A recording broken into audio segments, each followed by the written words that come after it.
Difficulties in that scenario. All right, we're going to pick some bans. Cabochard was looking super comfy a few seconds ago. Zyra, Jace, Rengar, so far the bans.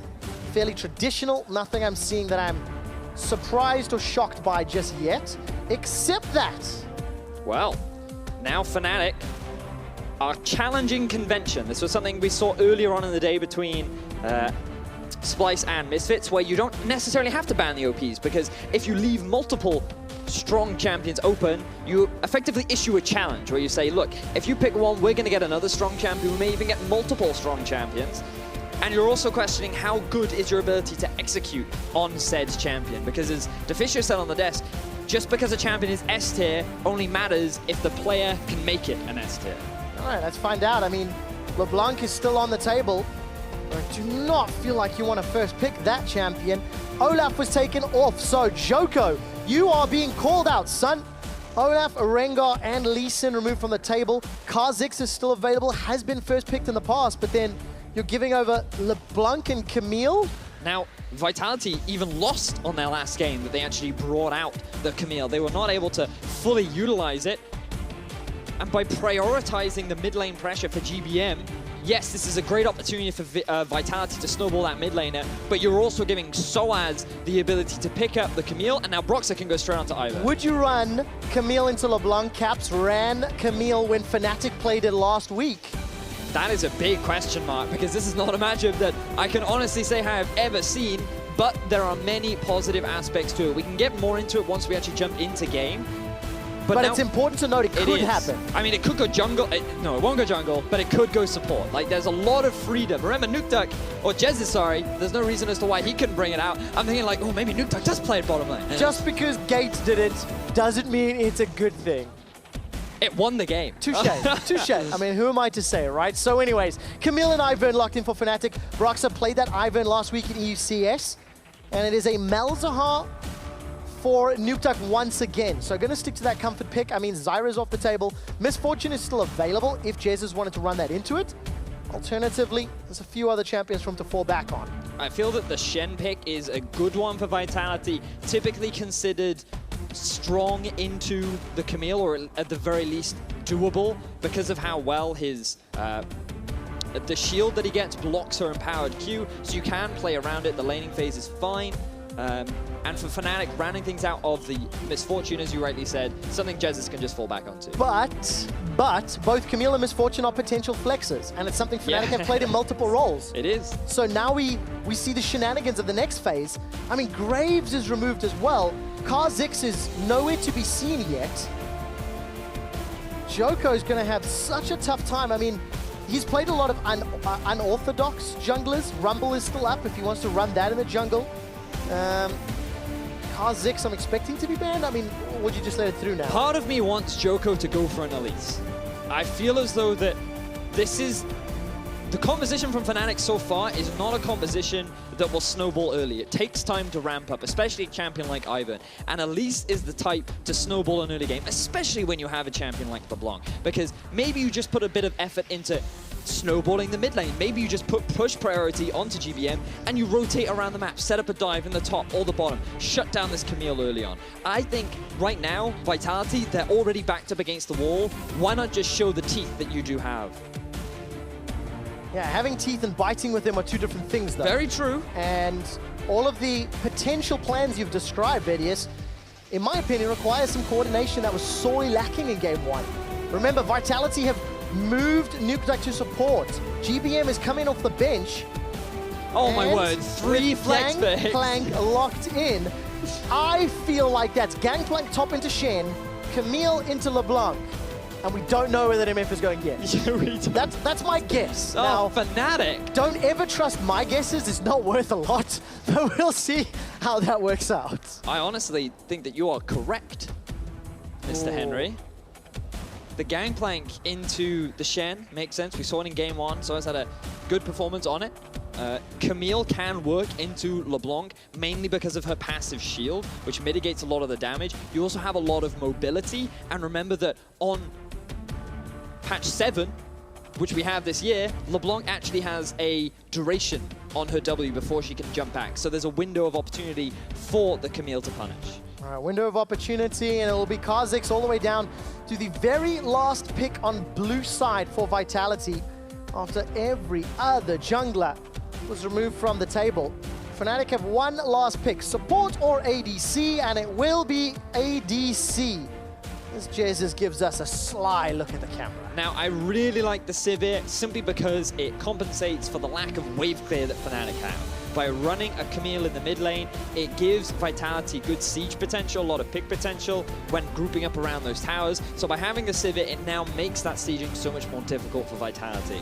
So Fnatic have a good, well-rounded composition, but it very heavily relies on scaling. Mid to late game, team fighting is where you're going to see this team excel. 1-3-1 is another option available to them.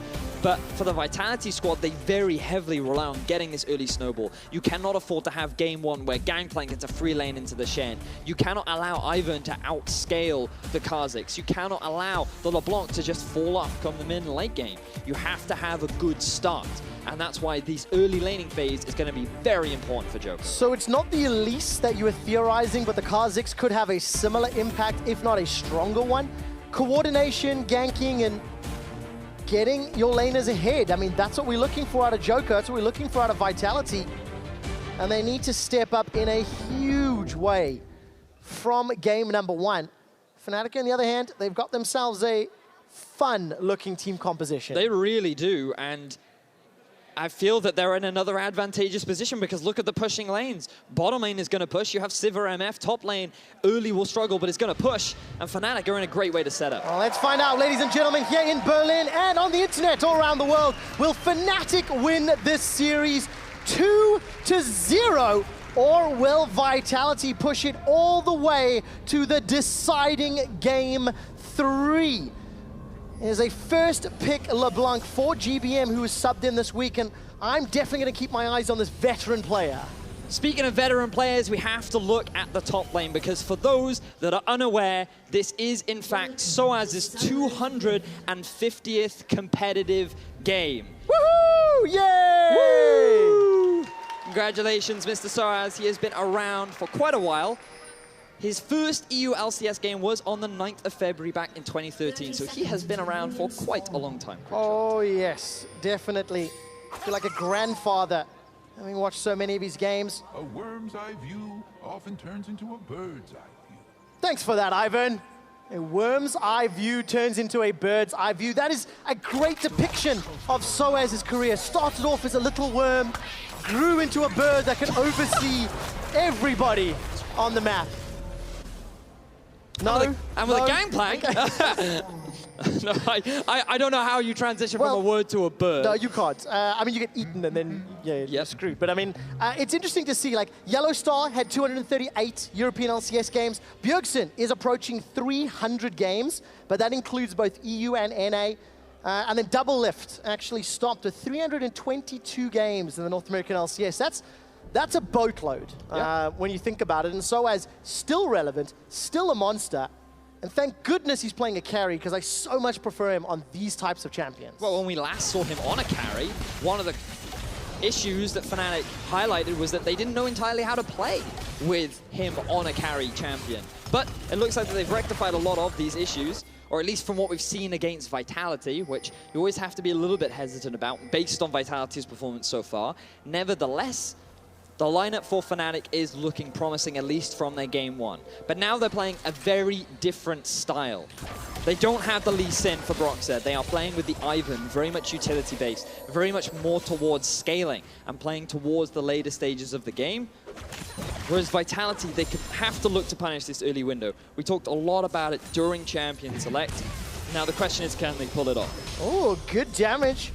GBM onto Caps, but needs a lot more AP before that's going to be impactful. And this is an exciting matchup now. Caps into GBM. Caps still a young rookie playing against a mid laner who's competed in LCK, competed in NA. Was meant to be a jungler, but now is obviously starting mid lane because of the struggles that Vitality had with synergizing with Achani. And I think it's important to note just like how much pressure this Vitality squad is under. As you can see, Djoko potentially getting an opportunity down bottom. Investing some time to get vision around River will enable GBM to push more aggressively, along with provide some support for the bottom lane that's taking a bit of a hammering right now. But I feel that this is a great opportunity for Djoko. Maybe going aggressively, but he's not going to take that opportunity. Meanwhile, as the camera is panning back onto the mid lane. Ooh, a lot of damage.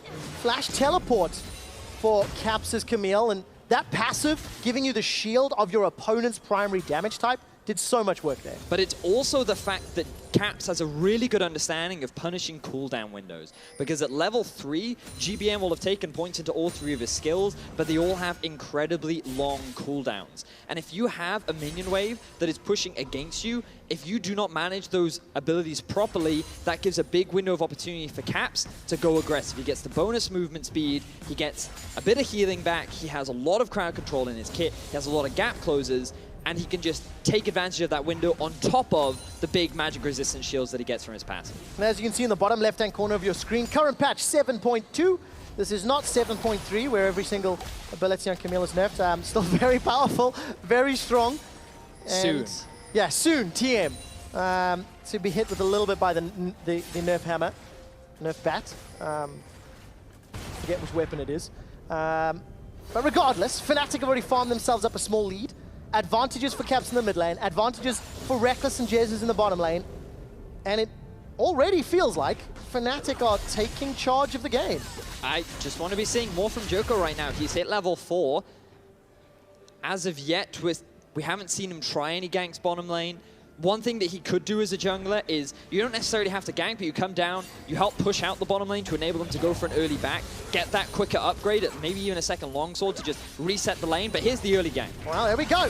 Vedius, you asked for the gank, and it's going to happen. Jesiz is rooted down. Exhaust onto Rekkles. First blood will be gifted to Steelback. Vitality on the board. Finally, we see the early jungle presence from Djoko. He makes his way known down in the bottom lane. He gets himself a kill.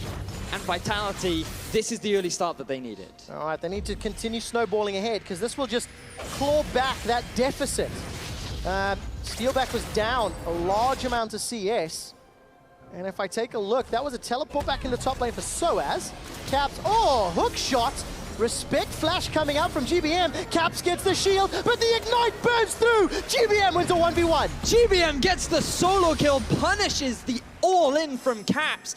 And that is going to be so big for the LeBlanc, because this is the snowball that Vitality needed. They've gotten themselves first blood in the bottom lane. GBM has now hit level 6 and has gotten himself a solo kill in the mid. Vitality, we wanted to see from them a better laning phase, a better early game, and they could not have asked for anything more. Looking at how this mid lane trade happened, so the commitment came in from Caps, using his E. Now, the thing about Camille is that once she commits, she actually has no gap closes to get out.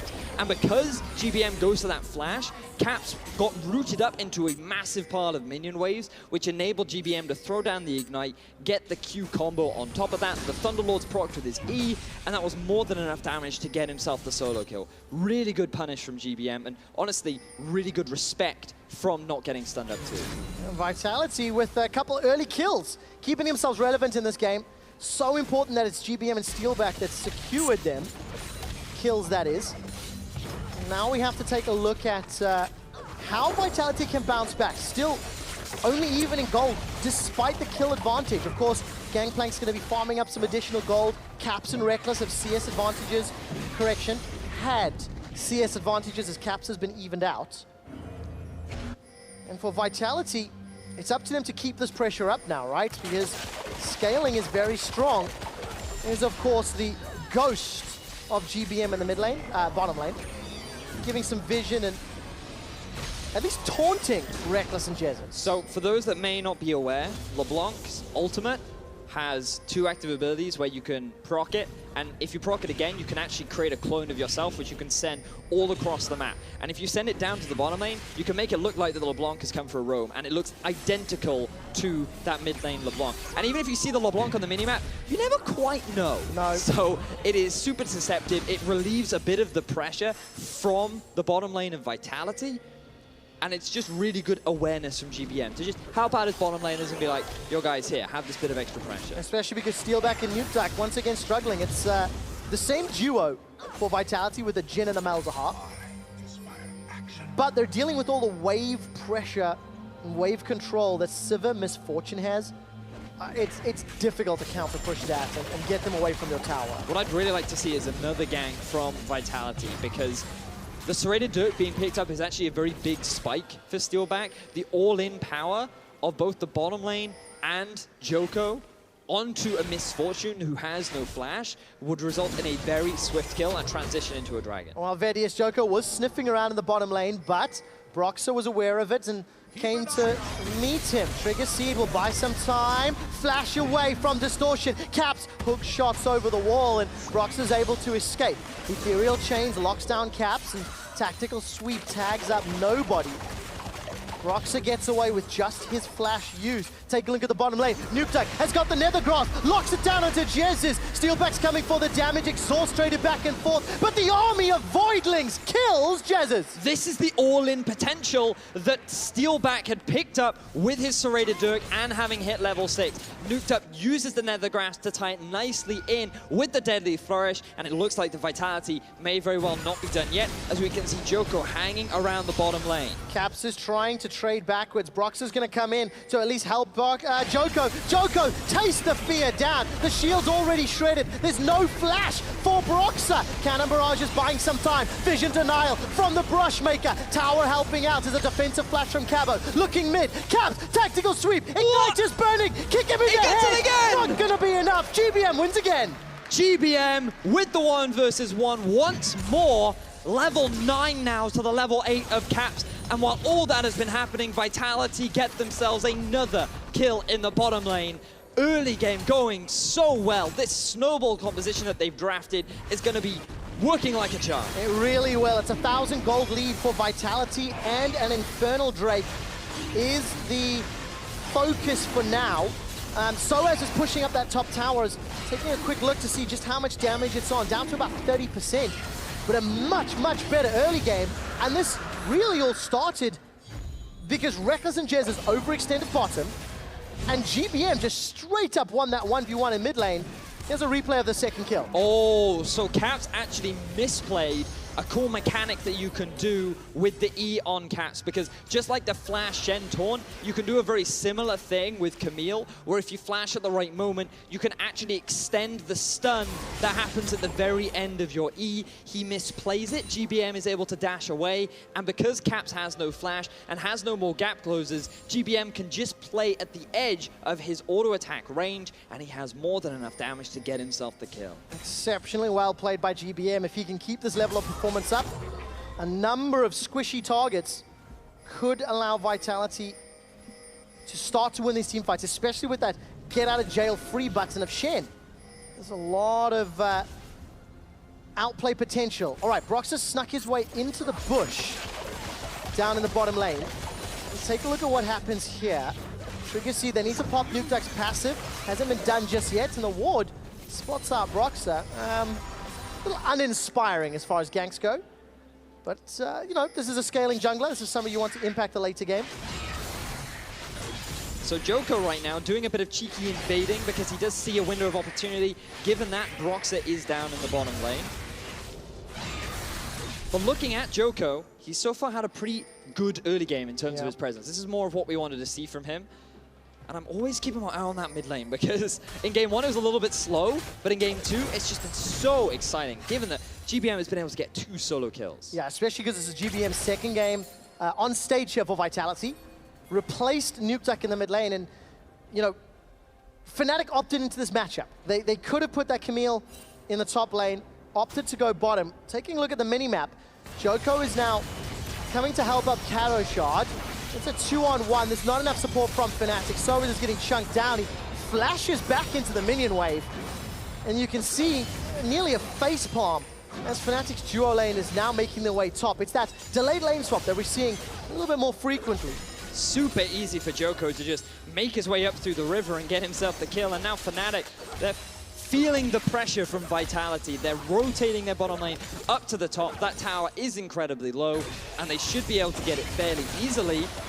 But they're still afraid of the potential that Vitality has as this two-man unit. More than enough wave clear, Vitality are quickly able to respond. Yeah, that really is a little strange. Taking a look at Game 1 stats here. Djoko and Broxah.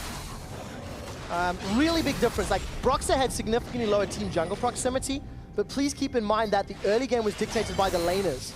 You know, when Broxah got involved, he was able to pick up some kills and some assists, but it was where his team needed him between that 10 to 15 minute mark. And that's the big difference, because while it definitely was around the laners from Fnatic in Game 1, the difference we saw between Broxah and Djoko was that Broxah was investing all of his resources into effective ganks, whereas Djoko was just trying to make things happen, and he couldn't result in any net game. When you compare that to his Game 2 performance, all of his ganks have been successful. Oh, that hurts. And it's now enabling Vitality to play aggressively and come out ahead all over the map. 75% chunk down. Caps still has Hex Drinker available. Look at the minimap. Look at the minimap. Broxah can come in. He can pop the shield. The Trigger Seed onto GPM. Caps has caught him. The Hex Tech ultimatum. Stand United being channeled will not complete. Nukeduck needs to run away, cancelling his own Nether Grasp, and flashes away from the Daisy stun.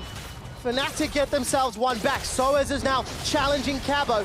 Maybe it's the other way around. Cabo is challenging sOAZ. Stand United taunt. Teleport coming in from Caps. Remember, he has it. Djoko looking for the damage. Hook shot buys some time. Void Assault. Djoko's going to back out. And wow, that got a bit messy and chaotic. Fnatic got first tower blood.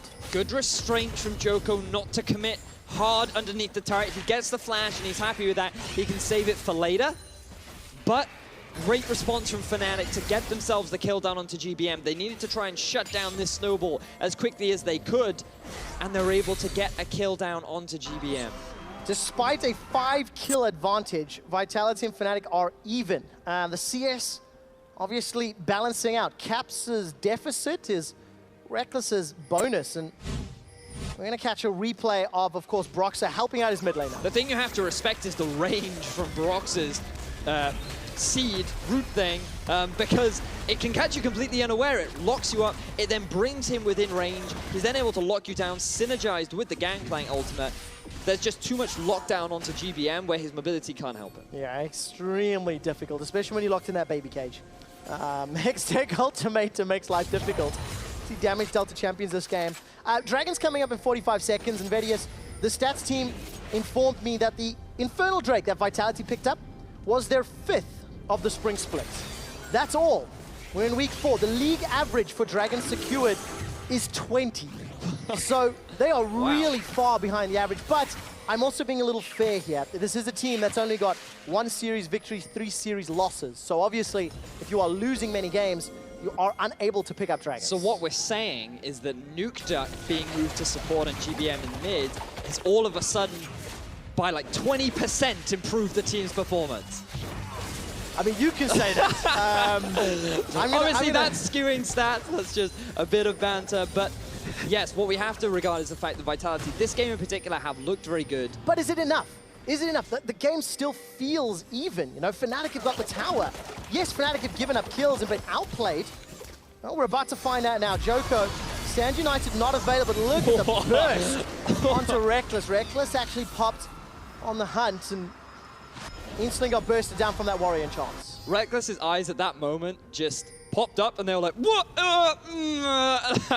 But he realized that, oh, I have a team around me, it's fine, I'm not going to get one shot. And they are able to disengage, but Djoko alone is able to prevent a 4-man collapse from Fnatic onto the mid laner of GBM. And now they can make a map movement down to the bottom lane. Gangplank ultimate's going to be a bit of a pain. And this is a large part as to why Vitality can't quite secure these outer objectives. You just said something that really got me thinking, Vedius. Djoko was around the mid lane and stopped the collapse. Djoko got the first kills of the game. Djoko was setting up for counting. Like, this is a game where now Djoko is setting up once again with Nukeduck in the wings. It feels like Vitality are now more on the same page than game 1. The jitters seem to be gone, and they're punishing this let's say unorthodox team composition from Fnatic. Funny that a mid laner is spending time talking to his jungler about keeping mid lane alive. Very convenient, but right now Vitality is setting up for this dragon. They have push priority in mid, they have top lane pushing, they have Jhin down bottom lane to clear out the wave. So this should be a relatively safe dragon clear. The only risk they have is Rekkles and Jesiz coming in for a roam, but without On The Hunt, there's no real fear that Djoko does have, so he will be able to pick up his second dragon of the game. But as you rightly said, QuickShot, this gold difference is something that we really need to keep our eyes on, because a lot of it comes from the bottom lane. The fact that Rekkles has such a big CS discrepancy is what is keeping the gold even, and we're yet to see GBM make a roam. This was a large part of getting that LeBlanc snowballing. For the time being, he's just keeping Caps down, which is great. Well, he's keeping him down by a hell of a margin. 50 CS, it's over 1,500 gold. The tower's under pressure as well. But if you only shut down Caps, what about the Gangplank up in the top lane, who's still free farming? He is ahead of Cabo, largely because of the gold that they were able to get from the early tower, but also because of how well he has been farming. And so you have to wonder all these factors. Broxa is now in a 1v1. Oh, a lot of damage. Djoko's going to leap out to safety, and they get the teleport. I think it's from Caps. Caps will complete that one. He wants the blue buff. It looks like, was it Broxa that picked that up? Yes, was indeed.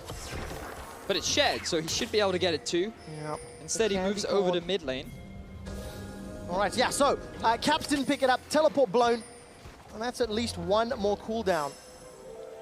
Denied from Fnatic, even game as we get to 20 minutes. Right, what do Vitality need to do with this team composition? Now, what I'd like to see is actually either a play in bot or a play towards the Gangplank, because what he's been doing, sOAZ in particular, is using his ultimate to clear out any kind of siege that happens in the rest of the map. So if you see multi-members mid, if you see multiple members bot, then he just throws that ultimate down, no longer can Vitality siege. However, if you look to make a play on top side and you try and punish the Gangplank, well, it's going to be difficult for Caps to really punish that mid lane tower. The risk you have is Fnatic being able to take this bot tower. And I feel as though right now Vitality are just struggling to find a window, because what they would typically do by punishing and going for dives using the snowball is largely being prevented by sOAZ. So Fnatic have got the ability to relieve the pressure then. You know, wave clear denial, not at risk of being dove with the Shen combination, because they got wave clear in multiple places. I think you just make the trade though. You accept the fact we're going to lose the tower bot, and we just force the tower bot top, right? At least you open up the map more, you give LeBlanc more freedom to clear out wards and go for picks. But right now, Vitality are just like, oh no, we have to try and keep our bot tower alive. Ah, no. And then they're not quite able to get anything off the back of it. But now we start to see a map movement from Vitality. Now they're going to try and force it. All right, brute force their way onto this bottom tower. The numbers advantage heavily in favor of Vitality. And in the mid lane, GBM actually fancies his chances. Gets the ethereal chains onto Caps. Caps puts down the Hextech ultimatum. Hook shots and gonna back away. Support from Cabochard comes out. sOAZ only using the cannon barrage. No TP yet. The Caps forced to flash defensively. Cabo did have to flash too, though. He tried to use the flash taunt to lock down Caps, which would have resulted in another kill for either GBM or Cabo. Regardless, he is able to get away. So now the wave clear of Fnatic has been forced to move to mid lane, because the bot lane has opened up, and this is where you'll start to see both top laners move down there, because they don't rely on the tower as much as someone like GBM necessarily would. Okay, so game 2 of the series, it feels like Vitality had more of a shot in the early game through some very good individual plays. Djoko got a good gank punishing overextend, GBM got outplays, but Fnatic have got 2 towers because they played the map, right? They moved Rekkles and Jesiz to the respective lanes. Is this where Fnatic could just run away with the game if they play the map more effectively? They could very well do. We talked a lot about the potential mid to late game that they have. Their team fighting is very potent because you have Sivir, Misfortune. You have the potential for the 1-3-1 as long as Caps is allowed to get his items spiked. And now that he has completed his Trinity Force, he's making good headway in that direction. And also their fantastic wave clear means that if Vitality ever make a misstep, you get very quickly punished, and it allows Fnatic to take these outer objectives. Yeah, I mean, this ends up being a tower trade. It is top for middle, but as that's the last outer tower secured, Fnatic will have a little more access and freedom into Vitality's jungle. Cap's about to find Djoko as he fires out that Void missiles. And here comes Cap with a tactical sweep just to clear out the wave. You know, Daisy dropped down by Broxa, buying some time, and Djoko Still in the jungle. GBM's locked down. Hextech ultimatum. Hourglass will buy a little bit of time for the Stand United to finish, and Distortion away to safety. Bullet Storm rather, putting some damage down as a redemption, going to be helping out. Fnatic taking a lot of damage. Cabochard is left for dead. Looking to taunt over the wall. Gets shut down. Tactical sweep for the slow. Last kill will be secured. A hit rather by sOAZ. That's only the second of the game, but that took a very, very long time. It's still fine for Vitality because look at what they gained on the map. Mid-tier 1, a lot of damage onto tier 2 top. Vedius, I'm going to say the ultimate play-by-play line. Go. We've not touched yet. There's no magic damage from Fnatic. Quad AD Source and Sunfire Cape, Randian's Omen, and another Chain Vest. This is why Cabochard takes so long. But what are you talking about? Look at the magic damage coming out from Broxah right now. It's absolutely incredible. Kappa. But the chase ends up happening from Vitality. Or, sorry, from Fnatic even, as Vitality are the ones escaping. But Cabo does a great job of buying time. Nukeduck wants to try and help him, because if he's able to get to the blast cone, then he would have been able to escape. But the Trigger Seed combined with the CC from Daisy is enough to lock down Cabo and allow Fnatic to get themselves the kill. Yeah, Vitality had a marginal gold lead. Just over 2,000, which Fnatic has clawed back, thanks a lot in part to that Tower First Blood and some very good CSing for both sOAZ and Rekkles. But yeah, I'm going to go back to that damage point. You know, we're 25 minutes in. Ninja Tabai on both Cabo and Djoko. A bunch of armor picked up. Hourglass, the effectiveness of that armor goes up. Because there really is no alternative damage source. So as the game continues to grow, yes, Fnatic will have more damage to play with and more options. But at some point, Cabo is going to be nigh unkillable. It's very true. We've already seen it down in the bottom lane, where the fact that Cabo could rush that early armor meant that he was actually out-trading sOAZ in these extended fights. Yeah. But as the game progresses, you also have to respect that things like Last Whisper, transitioning into things like the Mortar Mine and Lord Dominic's Regard will help get through some of this armor. Yeah. But that's like 3-4 items later. So that's really later on into the game. And the big question mark is, what can Vitality do in that window? Where can they really abuse this big armor spike that they have? In a perfect world, Jesiz will get Black Cleaver and shred armor and make it even more effective for the rest of the team. You can see he's already working towards it with the Caulfield's Warhammer. But the big one I want to pay attention to is actually Broxah, because he has now completed both Redemption and Locket. Something that often gets talked about with regards to this Ivern pick is how strong he gets at around the 25-minute mark. Once he's got all of these heals and shields stacked on top of each other, it makes champions like LeBlanc really difficult to play. As we see, every time you try to come in for a flank, there is so much utility that it makes just getting these picks, getting that burst opportunity really difficult. Yeah, and that's, of course, one of the ways Vitality can win this game. GBM was setting up for that sort of flank behind Fnatic and still maintaining side lane control here. Caps has been left alone in that top lane for a very long time. Down over 2,300 gold and 70 odd CS. Flame Horizon getting very, very close here for GBM. And sOAZ doing a good job. Much more focused faces backstage this time around. As sOAZ, look, can simply do nothing against Cabo. Djoko's going to come in for some additional damage. A flash away from sOAZ. Cannon Barrage not available either. And yet another kill to Vitality. Lucky number 7. Certainly is. The question mark is now, what can Vitality do with that window of opportunity? You can see GBM up in the top lane, putting a bit of pressure. They'd already taken that tower down. And I feel that if you're Vitality, you need to start looking for that Baron play. Because while your side laners have already demonstrated how much stronger they are, you want to start using this pick power that you have to lure Fnatic into their own jungle, into a false sense of security where you can then get the pick. And the advantage for Fnatic is they are fully aware that the Baron taking speed of Vitality is not the greatest. LeBlanc, not that amazing. Jhin, not that amazing. Malzahar, though, and Kha'Zix, pretty strong. But it should be enough time for Fnatic to respond if they decided to commit to it. So Vitality very reliant on setting up good vision and getting these picks. Oh, Baron and Cannon Barrage. Is it enough? Is it enough? Baron auto? No. Not going to be enough this time around. Nukeduck almost killed.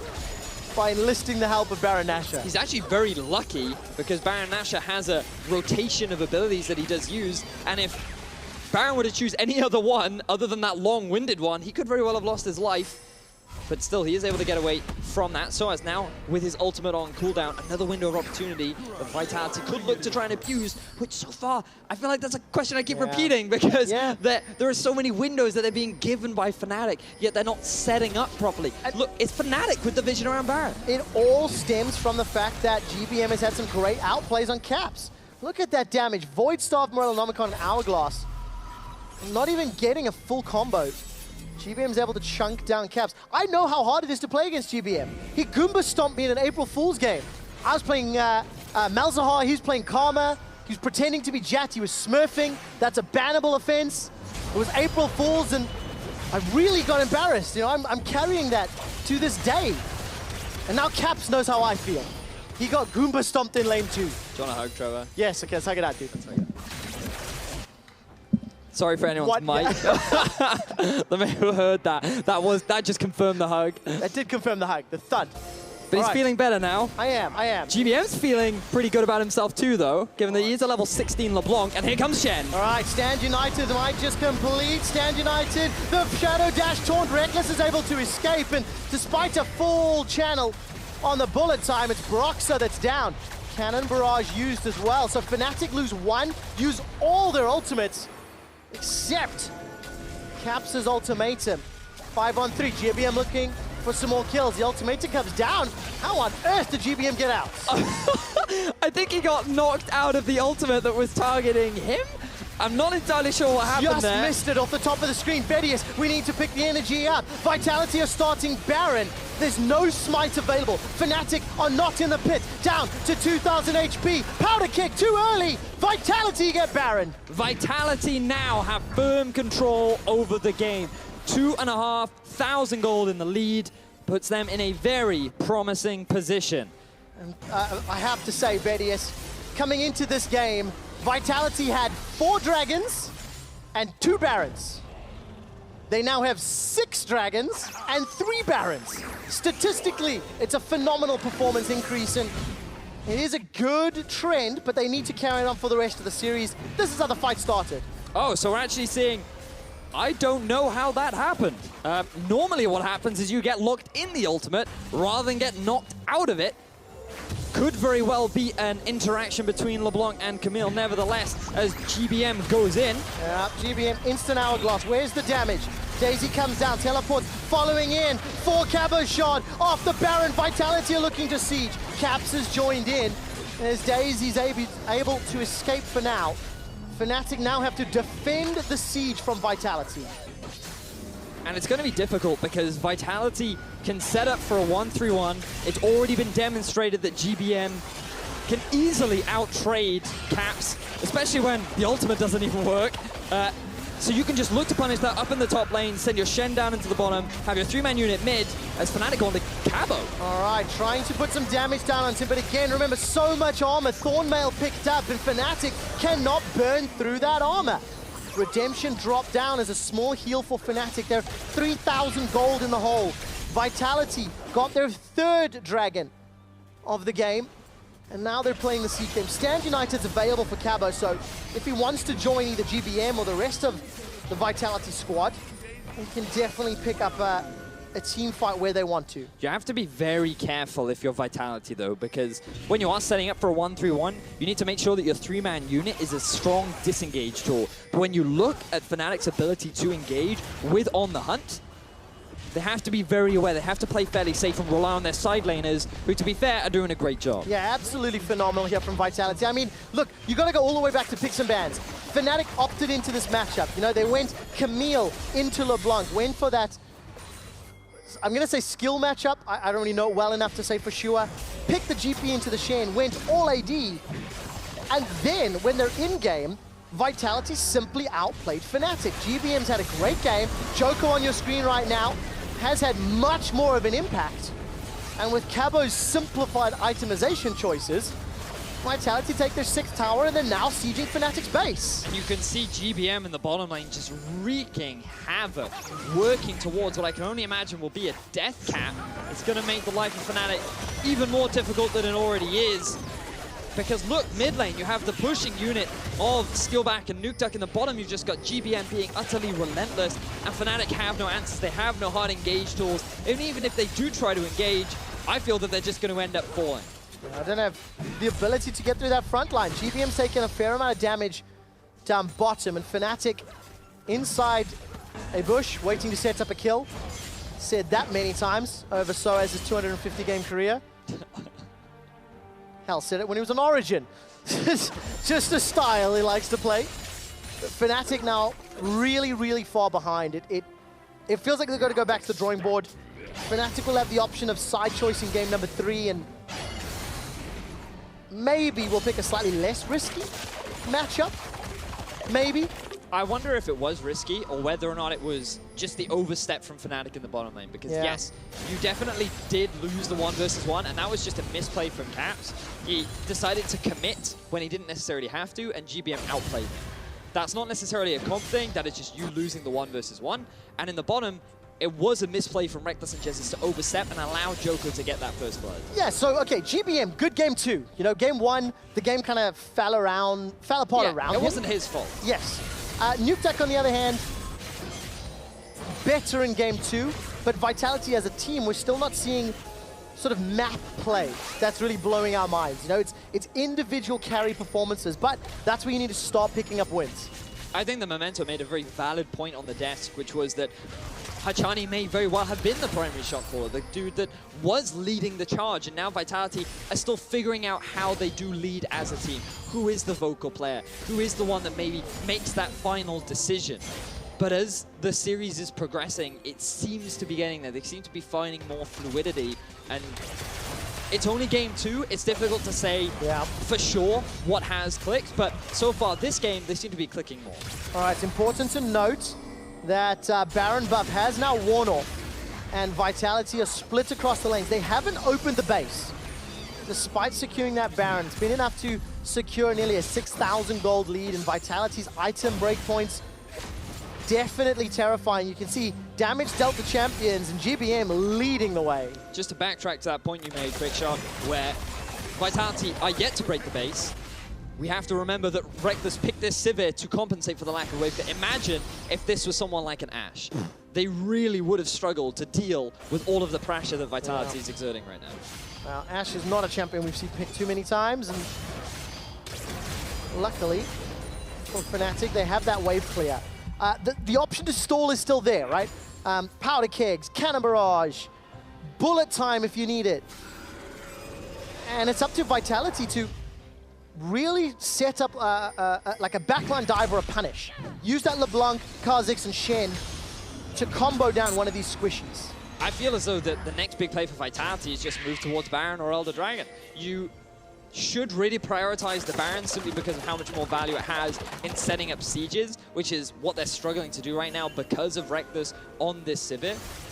So look to get top jungle priority. Look to have all pushing lanes, send your Shen down bottom, have LeBlanc push up top, and then just kick off the Baron. Fnatic, on the other hand, they need the Baron too. And because they've now been able to get the setup in advance, they're going to go for a bit of cheese. Will somebody walk into the bush? Shh. Let it breathe. If it were to be a player, it would be... Ah, Rekkles steps out. Needed the CS. Instead, Caps is going to go on to GBM. Stand United comes out. Caps is locked down. Nethergrass not going to be enough to kill him yet. Caps still stays alive. Redemption heals him. Where is his HP coming from? Cabochard somehow's been dropped down. There's the Goomba, the Stomp, the Grom, the Jump. Djoko's got the double, and Fnatic lose 4. Curtain call onto sOAZ. Looking for the shots. 2 go wide. The 3rd and the 4th is not needed. Vitality ace Fnatic. Clean team fight from Vitality. They get themselves the ace, and they are looking to break down the base of Fnatic. 13-3. This is not the team that we saw in game 1, but it is definitely the team that we wanted to see. Yeah, well played by Vitality. Convincing victory in that team fight. They break open the base. It's 20 to 30 second death timers may not be able to get the Nexus. But Inhibitors is more than good enough, because with Baron live, with the Elder Dragon live, and with all of these super minions making their way into the Fnatic base, it'll be so difficult for Fnatic to contest, and we are looking at a game 3 right now. All right, we really are. Vitality still need to finish the game. Here's a replay. It's Djoko that cleans up at the back end. So it's Rekkles that baits out the fight initially. Caps is able to get the catch onto GBM. He is forced to use his Zhonya's early, and you can see the utility provided by Ivern. The redemption, the heal, the shield is enough to keep Caps alive for so long, but that's also enough time for Djoko to come in from the flank and start cleaning up the fight. Jump after jump, isolated target after isolated target results in Vitality getting themselves a win. Now Fnatic, they're going to try and respond with a Baron rush. Time for a rush, ladies and gentlemen. Baron is in the pit with Fnatic. Brushmaker's denying vision. Caps leaps over the wall, but it might be to his death. Cabochard's in the pit. That's 2 members of Fnatic down. Here comes Djoko again, and despite GBM going down, Stand United buys time. Vitality get another ace. They get themselves the Baron. It's a quadra kill for Djoko. And with that, there is nothing left for Fnatic to stop the siege from Vitality, and it looks like the Vitality are taking us to a game 3. Vitality pushing into the base. 39-minute slugfest. It was a last pick Kha'Zix. 5 junglers were banned this game. And eventually Djoko gets the Kha'Zix. The Nexus goes down. Vitality ties Fnatic 1-1. Great game from Vitality. They were able to do exactly what they needed to in the early game. The LeBlanc getting the 2 solo kills was so important for enabling that early snowball. And while Vitality were a little bit slow in their ability to close the game out, in their ability to fully utilize their lead, you can give them nothing but praise for their ability to get that snowball, which is so much different from the Vitality that we have been seeing all split. And it's one of those really interesting things, you know. Camille and LeBlanc were left open. Vitality had to pick which one of those champions do they get their hands on. They opted for the LeBlanc. Fnatic opted for the Camille, put it mid lane, and GBM straight up won that. Oh yes, he did. Twice he won the 1v1 against Caps, and that was really sort of the pressure reliever, right? Last week, when Fnatic ran that Camille mid, it was Caps roaming and playing side lanes. That unlocked his champion, and Vitality, relief, happiness, touch of confusion, as the team is getting ready backstage to, you know, discuss what happened and what to do next. And this is every mid laner's dream, right? For so long, we have seen mid laners that just farm and farm and farm, and finally, GBM in his first appearance in the ULCS says, hey, I'll give you 2 solo kills. First series, second game, Fnatic and Vitality are tied at 1 game apiece. Let's send over the analyst desk to break down game 2. Thank you so much, QuickShot. And well, I didn't believe these guys when they said that Vitality would come back in the series, but that is why you guys are analysts, well, and Memento claimed it. Yeah, I said Fnatic would win. What did it come down to in the end? I think just Djoko 1v9, basically. And GBM. Yeah, GBM as well. Djoko had a great early game this time, and GBM as well, getting 2 solo kills on Caps. But there's still the problem where they got the kills, they did a good job, they snowballed early, but they didn't get any objectives. It slowed down, but I do want to take a look at the kills first. Someone of these 2 said on the desk during the game, ha, you can give LeBlanc to GBM because he didn't do anything in NA, he's not that good. You can choose who said that. It was official, but then this happened. What I said was, if you're Fnatic and you have Caps, you're okay giving a player like GBM LeBlanc because you trust that Caps can win it. And you are fine to trust, putting your trust in him, but god damn it, man, I know he's young and everything. He's just playing so greedy. When you play melee, physical damage dealer matchups against mages, Hexdrinker, like that's like your golden item. You don't have to fight before Hexdrinker because it's such a huge spike for you in this matchup. But it's so much fun. And he went in twice without Hexdrinker and died twice. I'm just like, dude. But I think Caps is just testing his limits. He is. I don't think this is the time to be testing your limits. Yeah, I guess if you have Caps, you can't trust in him against GBM. Well, I mean, this is a like choice. in this specific LeBlanc In thing, this specific instance, yeah, but this is a choice that Fnatic has made consistently. Yeah. The fact that, you know, we remember the Katarina being picked for him as well, then the Camille mid now twice, and they put those ballsy matchups in his hands, and sometimes it works and sometimes it doesn't. So would you go away from it completely if you were Fnatic, or? I mean, right now I would just pick something safer, and Caps should not test his limits anymore. Because this series is really important for them, actually. Yeah, they that's need true. this win. And for Vitality. And for Giants, it's important for a lot of teams because they're all trying to chase Fnatic and Vitality is trying to make it into playoffs as well. So a lot of teams around them being impacted by this specific matchup, and that's super exciting. But if I was Fnatic's coach, I would still trust in Caps and some of these matchups against. That's why I said they can give LeBlanc They can over. tilt it over, yeah. Yeah, but give LeBlanc over to a GPM and then like use the mechanics of Caps, but he just needs like so much more experience because there really is no reason for him to try and all in. Even if he was so close and he will tell you, oh, if I just did this one little mini thing, I would have killed the guy twice. Next time I would kill him. Yeah, next time I would kill him. But you just don't have to fight before Hexdrinker right there, I personally feel, and GBM probably feels the same. Yeah, he probably does. And then we look at the side of Vitality through all this. It worked out in this game specifically. Okay, you got LeBlanc, but you said the game slowed down, but they managed to win the game, which is a lot more than we can say for some of the previous weeks for Vitality. We're also going to take a look at the final fight. Fnatic, they sat in bushes for, I think, 60% of that game, and they try it here again.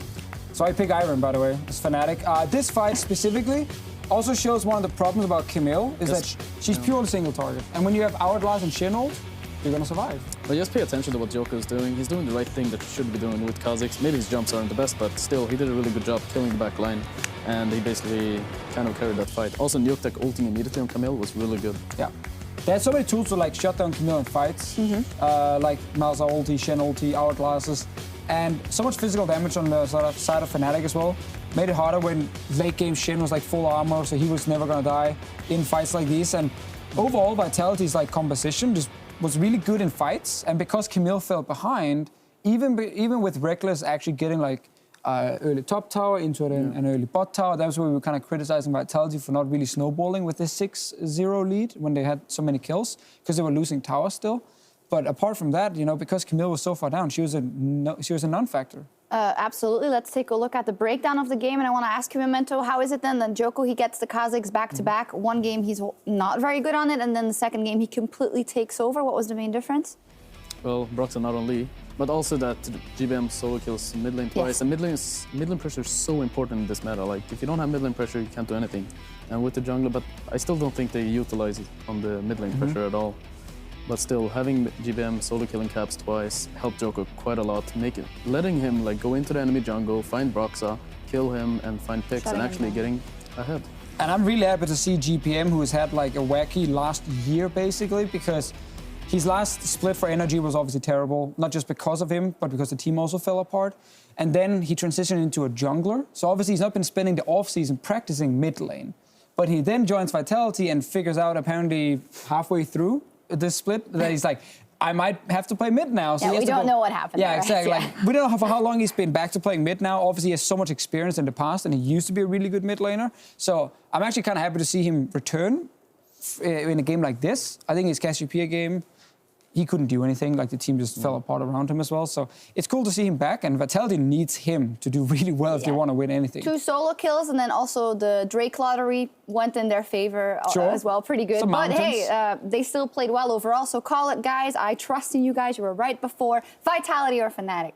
He was right. Yeah, so I we looked think actually Fnatic are gonna come back now. They're gonna stop messing around. They have to focus now. Stop messing around. I agree with this guy. All right. Then we both right or wrong.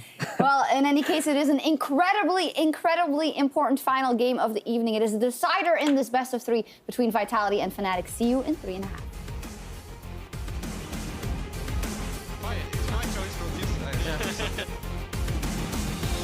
Asked for the gank, and it's going to happen. Jesiz is rooted down. Exhaust onto Rekkles. First blood will be gifted to Steelback. Vitality on the board. sOAZ, Caps, hook shot.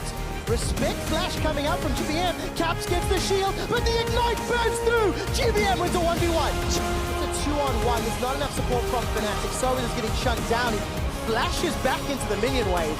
And Fnatic lose 4. Curtain call onto sOAZ, looking for the shots.